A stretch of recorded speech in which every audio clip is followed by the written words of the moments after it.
to the For God's sake, the show's on. God. Good evening and welcome to the Chaser's election desk. The one place in this election with more government-subsidised jobs than South Australia. Yes, and unlike Adelaide, we also have a seat for Jamie Briggs. Now, we're 6 weeks into the campaign and it's taking its toll on Malcolm Turnbull. He's even lost his voice. It's great to be back here in Western Sydney. Although many say Turnbull lost his voice the day he became Prime Minister. Yeah, so notice his flu got so bad, he had to stay home and send a wax statue of himself to campaign instead. And nitrogen and pesticide runoff. It's about helping the land, helping farmers and helping the rest. Well, that's not a statue, that's just the paralysing effect of listening to Greg Hunt. The Libs' only lucky break this week was Peter Dutton remembering that he'd just turned back another boat of Vietnamese asylum seekers. Yeah, well, the weird thing about that was that 21 people arrived on that boat, but they sent 22 people back to Vietnam. Well, it's been a tough week for Shorten too. Like Rudd, he was forced to admit that he'd actually visited a strip club. Oh, come on, give the guy a break. Shorten just wanted to see some polls he wasn't at the bottom of. Obviously, Sunday was a very big day for Labor. The opposition finally held its campaign launch just 2 weeks before Election Day. Yeah, but you could tell it wasn't actually the election day because the Labor Party looked like they'd won.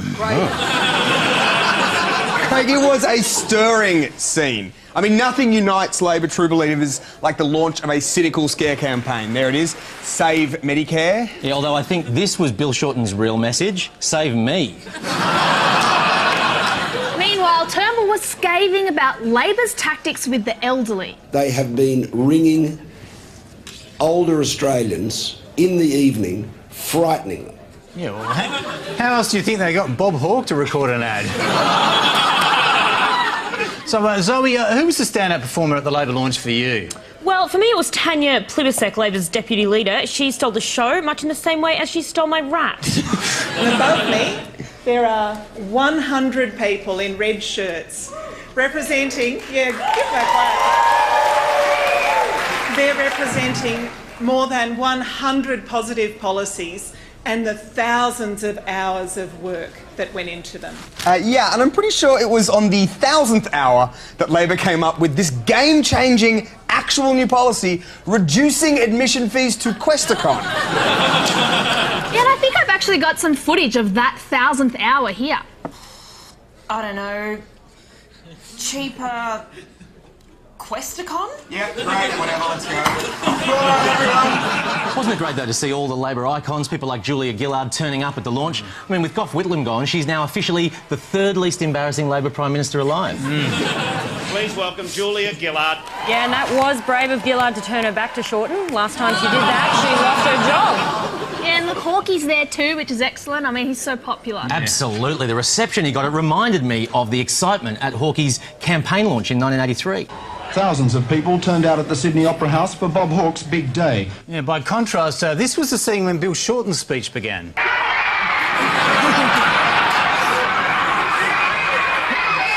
But, Kirsten, do you think a showy launch will really make that much difference?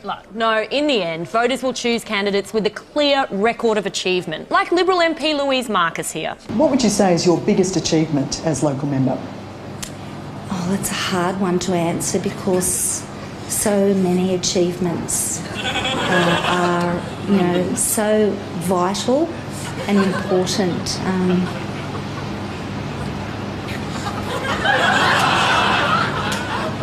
What a pile of shit! Oh, but Chaz, that's what the Liberals are committed to building. Our continuous shipbuilding program. OK, well, let's turn to the Liberal campaign now. And, of course, this was the week they unleashed that powerful new ad. Bill Shorten even wants to go to war with someone like me, who just wants to get ahead through an investment property. Yeah, and look, even though that guy was a real tradie, lots of people thought he was a fake. Yeah, the Libs found the only tradie who's less convincing than Andrew Hansen. Oh, but hey, you may say that, but in fact I'm starring in their next ad. Good morrow. One warrants Mr. Shorten lacks the fiscal rectitude of a true gentleman. All right, well, as we enter the home stretch of the campaign, the pork barrels have been rolled out right across the country, but especially in the Queensland seat of Herbert. And can we just have a look at Herbert? Yes, now Herbert is currently held by the Coalition. Labor, of course, pledged $100 million for Townsville Stadium, and the Coalition matched that. So at this rate, after the election, Herbert is going to look a lot like this. Yeah, Herbert is an interesting one actually, but can we bring up the other 149 seats? I just want to show you something interesting. So this is then broken up by party, but take a look, if you arrange them this way, it makes a map of Australia. Gee, what are the odds of that? No, I don't see it. But if you're finding the election campaign tedious and awkward, spare a thought for the candidates themselves. They have to tolerate all manner of stuff-ups on the campaign trail with the patience of a saint. Do you want my some, my only some?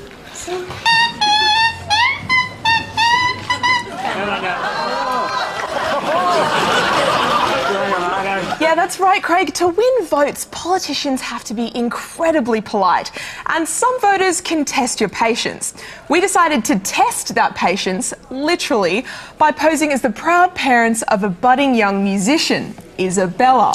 Now, it's common knowledge that the recorder is the most annoying of all musical instruments. In fact, there's only one thing more annoying than a recorder, and that's hearing someone play a recorder for the first time. Yes, that's right. How long could politicians endure our little darling's performance before finding an excuse to end it?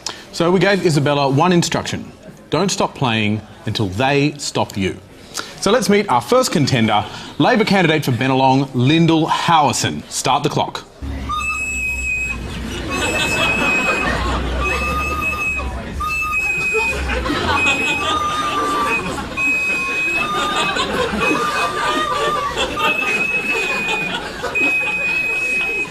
Yes, look at the face. I love the smile Lyndall Howison's got going on. Like she's really, you know, enjoying the performance. But the question is, how long can she keep this up?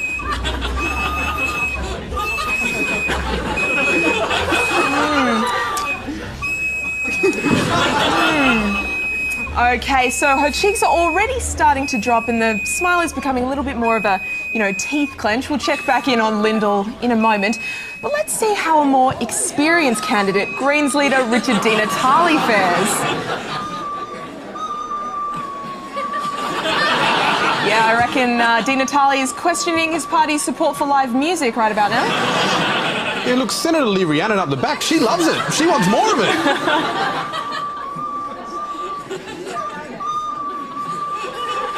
You know, Di Natale, he's a sly fellow. He thinks he can stop Isabella here by asking her a question. What do you call it? Ha! Nice try, Dickie. Yeah. Isabella's too much of a pro to fall for that kind of trick.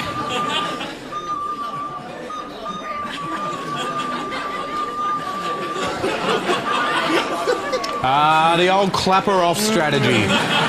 42 seconds of patience from Di Natale there. Yeah, not too bad. Let's just check back in with the newcomer from Bennelong. Where it appears that Wes Wally has come out of hiding to check the action in the back. But look, it's time to test the patience now of a truly seasoned campaigner. Sounds more like a bird song.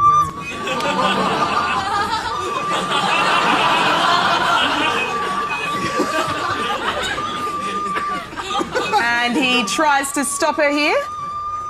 Well done. Nope, Isabella just soldiers on.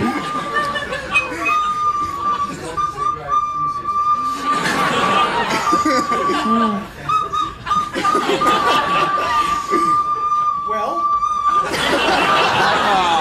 Pulls the pin after a measly 32 seconds. It's about as long as he lasted as Prime Minister. But, look, let's not forget Lyndall Howison. Yeah, look, she's hanging in there, but, oh, check the face. The smile is long gone. Yes, look, some good stamina. But how would her leader go? Just how patient is opposition leader Bill Shorten? She's been learning recorder at school. Do you want to play Bill a song?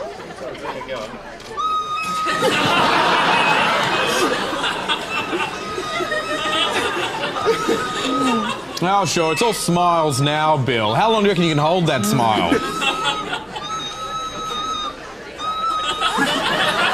Yeah, don't look at me, mate. I'm not going to help you. But look, how excited are the press in the background? It's obviously enjoying this much more than anything Bill has had to say.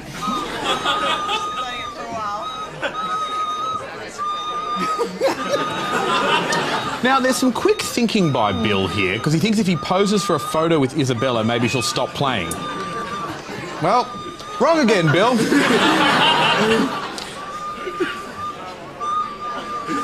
And here's an interesting moment. Smile is fading, fading.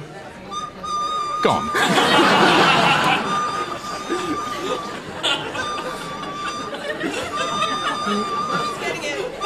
Oh, well, now he's trying for the old pose with Isabella trick again. He tried it once, it didn't work, mate.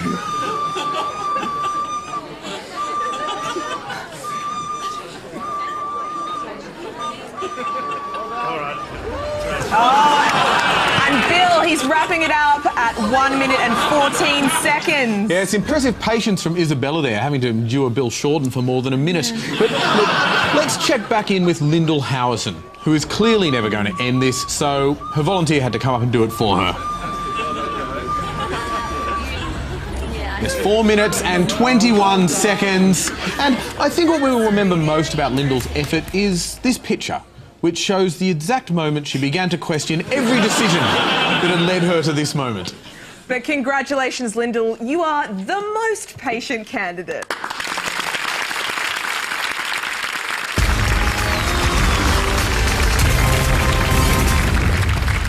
ABC Classic FM presents Malcolm Turnbull in recital.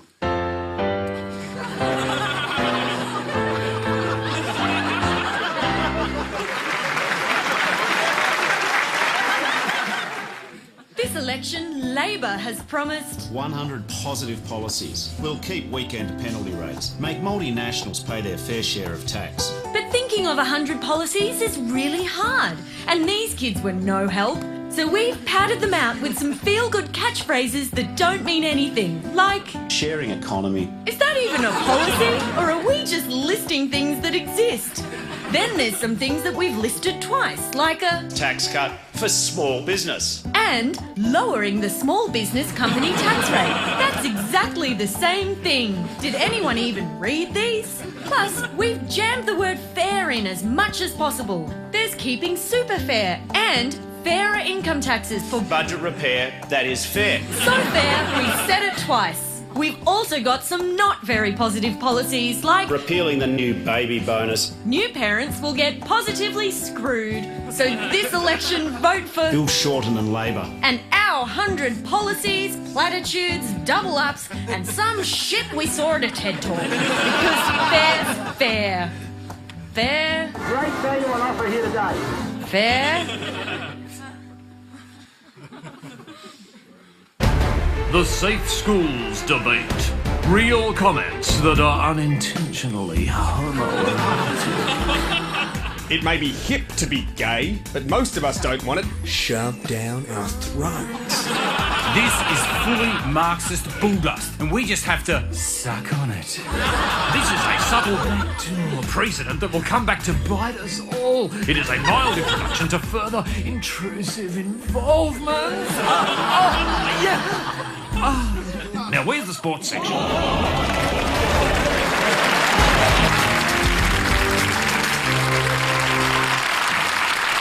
Tonight we're going under the desk to talk about press conferences. Now, it's important for politicians to start press conferences on a positive note. Labor's Kate Ellis is very good at that. I mean, she loves press conferences. Oh, yeah, look, I believe she thinks they're fantastic. I'll pass over to Kate. Fantastic. Fantastic. Fantastic. Fantastic. Mind you, as the campaign wears on, she's growing less enthused. I'm sick to death of this shit. Well, Larissa Wise from the Greens got off to a different kind of start at her presser. The Greens co-deputy didn't know where she was. It's lovely to be here in not so warm Cairns. She was in Perth. That was not fantastic. Look, it's interesting, though, that's the first time we've actually had a geographical measure of just how out of touch the Greens are. Interesting, isn't it? Very out of touch. Yeah. All right, once you've started your presser, you have to control your message. Don't be afraid to let the press pack know exactly what topics are off limits. I don't want to talk about, you know, who's who in the wooden canoe and what you had for breakfast. Oh, but I came all this way to talk about that. Look, that is a great example of how Barnaby controls his press conferences. He chooses the topics and he also subtly indicates which reporter should ask the next question. Michael. Michael. Michael. Michael. Michael. Michael. Michael. Michael. Michael. Yeah, he's a great reporter, by the way. You know, it's good to see him on Channel 9's election panel. Lisa Wilkinson, Amanda Vanstone, Lachlan Harris, and Australia's most experienced political mind. Michael. They're still the one. But no matter how skillfully you control the presser, some reporters will ask questions you don't like very much. Yeah, now one way to avoid those questions is not show up, like the Liberals' Karen Andrews, who for some reason sent her campaign banner to hold the press conference instead. By the way, that banner racked up an amazing 35 hours with Isabella. It's very impressive. It's a very patient banner. Look, another way to deflect an awkward question, say about, boat turnbacks, is to shut it down and answer a nicer question instead. One last question and then I'll finish up. If there was a boat full of women and children, for example, is that a circumstance? Yes, our policy is the same as the government's. Mr. Shaw. I did get asked one little question. I said I'd wrap up. I think I'm being asked, did I get a present? My present's standing right next to me. Aww. All right, that sounds like a happy note to finish on. Oh no, your present, Bill, is not having to talk about a boat full of women and children. Yeah, well, he was told not to talk about who's who in the wooden canoe. Yeah, but the lesson from Shorten there is you've got to end your presser on a decisive note. Oh, yes. And Liberal Ewan Jones employs the traditional approach of clap once, look confused and jauntily skip away. It's a great day for Townsville. Thank you. Ewan, can we get a couple of... Ewan, can we get a...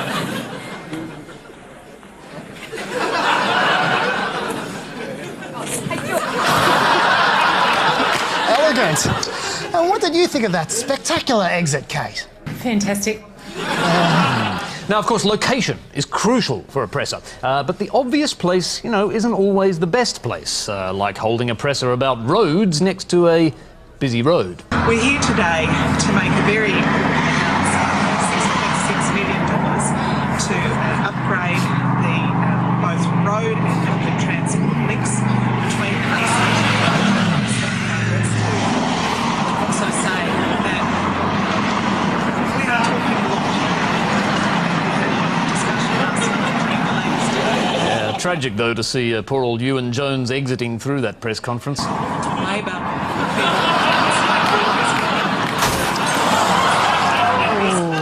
Jaunty to the end. Look, location does matter. If you're holding a presser about mobile black spots, for instance, don't do it in a black spot. We're looking at 4 locations where there's a mobile phone black spot and it will be corrected.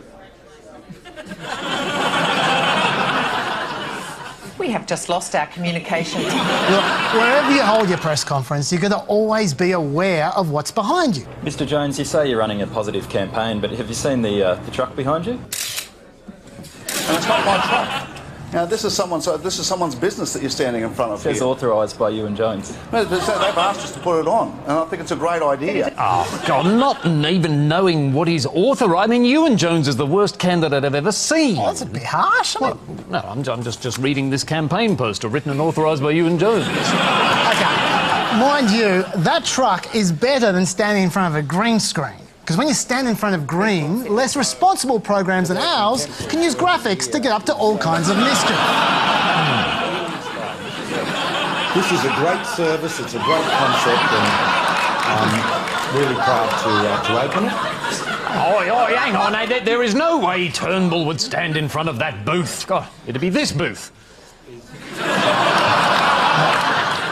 Another approach is to use people as your backdrop. Just make sure those people aren't easily bored. Of the measures... Oh, God, he goes on, doesn't he? Oh, I wonder if there's someone more interesting somewhere else. Maybe behind me?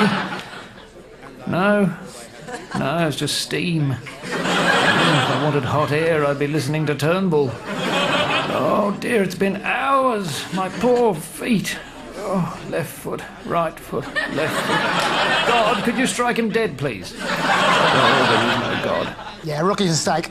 Look, I'd put someone behind me who strongly agreed with my position. Someone like this gentleman, who found himself standing behind a Bill Shorten press conference. Now, he's clearly a strong Shorten supporter. You can see him nodding away there.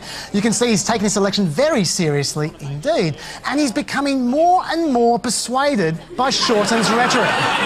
Very persuaded. I haven't seen anyone nodding that vigorously since I visited Turnbull's blowjobs booth. Anyway, the best way to stop all these distractions behind you is to cover them up with something exciting, like Scott Morrison's National Economic Plan, which he covers his colleagues' faces with at every opportunity. I mean, the problem is there are so many embarrassing Liberals and only one plan to cover them with. But luckily, Morrison was offered some helping hands. Is this enough National Economic Plan, Scott? You must be getting sore arms. It's probably better if I go in front. Scott? National Economic Plan coming through. Person, help. We need more. That's it, yeah. That's good. Like this. That's good. I think we're getting it. Do you mind if you're in shot, Scott, or is it all about the plan? Kirsten, cover that guy up. He's boring. He's boring. I'm going in front. There you go. That's better. Fantastic.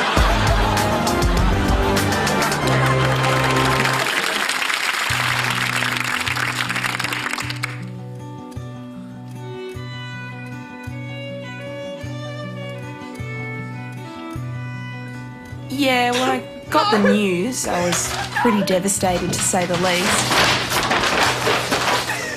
I've been with Clive since the beginning, and we've had some great times together. It's the man that should be running the country. You know, Rupert Murdoch's wife, Wendy Dung, is a Chinese spy. She's been spying on Rupert for years. Sadly, now that's all over. But I thought there might be a way to cheer Clive up a bit by whipping around to some of his old friends in the media to see what farewell messages they'd want to send him. Hi, Andrew.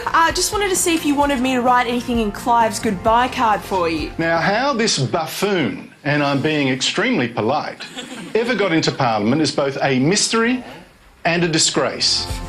Okay, there's nothing else you want to say? Like I say, a buffoon, right? And couldn't be trusted. His businesses, you know, talked big. Okay, thanks, Andrew. Heard you the first time. Good riddance to the end of Clive Palmer. Okay. And we've got some party poppers here. Oh, a party, cool. Because Clive Palmer is pulling out of Australian politics. I think he has been a blight on the body politic. You know, it's good riddance to Clive Palmer. He was actually a menace in the Parliament. So, good luck, goodbye, Clive. That'll do. It went well. Really well. I might just buy him some flowers. Just in case, yeah. And now it's time for disproportionate responses to innocuous tweets. Lots of fun at our Play School event while talking about serious things like ABC funding, Gonski Medicare and the NBN. Lesbian feminists influencing preschoolers. And that was disproportionate responses to innocuous tweets. Welcome back to the Chasers election desk, where we've just got the official attendance figures in, and there are officially more people on this desk than voted for Ricky Muir at the last election. Now, there are a lot of people out there complaining that this campaign is boring. Well, that's rubbish. Yeah, exactly, Alex. There are some very, very exciting candidates. Even some of them are celebrities, which brings us to our brand new segment. Meet the celebrity candidates. Yes, the stars are out. James Matheson is running, Darren Hinch is running, but there is a star even bigger than them. G'day folks, my name's Carter Edwards. I host the Carter Edwards Show on the Super Radio Network. Keeping the dream, we're keeping the dream, we're keeping the dream alive. Can you believe Carter Edwards himself is running for One Nation in the seat of Dobell? Never heard of him. What? Well, you clearly weren't watching New Zealand television in 1978. Your one and only lovely baby is here for you. What a legend. I see. So essentially, Carter Edwards is the Peter Garrett of One Nation, but without success as a politician or as a singer. How very dare you, Julian Morrow? Carter Edwards is no Peter Garrett. For one thing, Carter Edwards can dance.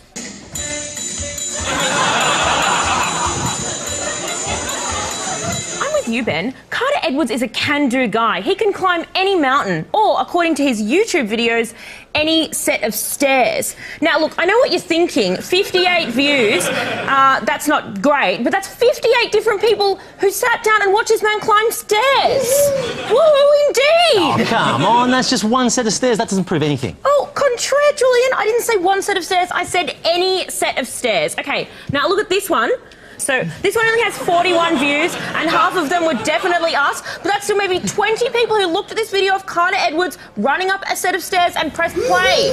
But guys, I mean, really, is Carter Edwards a good fit for One Nation's anti-immigration policies? I mean, this is the man who wrote in his book, Wow, Am I Really That Special?, that he wants to build self-esteem in children of all ages, races, religions and nationalities. Yes, and what better way to build the self-esteem of Muslim kids than a royal commission into Islam and banning the burqa, Muslim immigration, mosques and halal. OK, yeah, maybe Carter will fit into One Nation just fine. He sure will. When he starred in Torben's paint commercials, he painted his whole house white. If it's from Coleman's, it's got the lot. That does look like it's ready for Pauline to move in. And Carter certainly has a One Nation-esque passion for Australia. You know, I overheard a young bloke the other day whinging about all the things that are wrong in this country. I said to him, mate, have you been to the Great Barrier Reef? Have you seen Ayers Rock, Uluru? Have you really looked at the beauty of a gum tree? Mate, have you ever held a koala? I know Carter's held a koala, and he enjoyed it very much. I don't think Carter's going to enjoy his polling very well. He's clearly not going to win. Still, Parliament's loss will be New Zealand television's gain. Hang on. You're saying Carter faces a steep challenge, but there's one man who is very good at climbing, and that is Carter Edwards. So don't you be surprised if you see this on July 2. Well, that's all we have time for tonight. So we'll leave you tonight with Accent Strings performing Pachelbel's Canon, accompanied on the recorder by our very own Isabella. And, of course, watched by the Labor candidate for Bennelong, Lyndall Howison.